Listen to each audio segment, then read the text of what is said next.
क्या आपने कभी देखा है जब सबसे शक्तिशाली व्यक्ति भी अपनी ताकत के सामने कांप जाए? किष्किंधा के जंगल में बाली अपनी अजेय शक्ति के नशे में पेड़ पौधों को उखाड़ फेंक रहा था और अमृत समान सरोवरों को मिट्टी में मिला रहा था।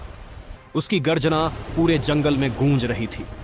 संयोगवश उसी जंगल में हनुमान जी राम नाम का जाप करते हुए ध्यान में लीन थे। बाली की हिंसा देखकर हनुमान जी आगे बढ़े और बोले, हे बाली, इस बल के मद में क्यों इस जंगल को तबाह कर रहे हो? राम नाम जपने से मन और लोक दोनों सुधरेंगे। बाली ने क्रोधित होकर कहा, तुच्छ वानर, तू मुझे राम नाम का जप सिखा रहा है?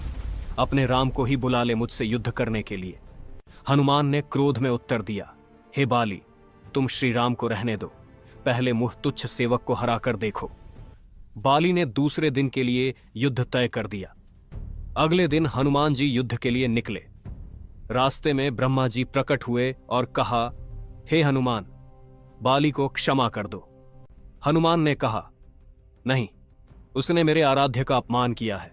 ब्रह्मा जी ने कहा कि अगर युद्ध करना ही है तो केवल अपनी शक्ति का 10वां भाग ही लेकर जाओ।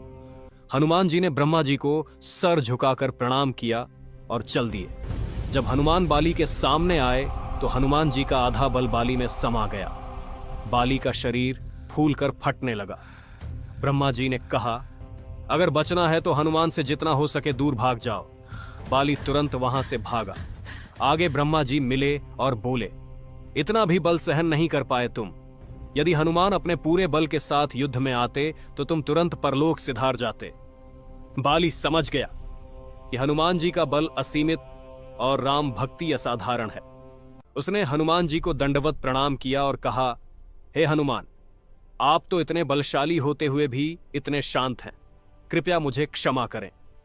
अगर ये कथा पसंद आई हो तो अपने किसी सनातनी भाई को शेयर जरूर करें।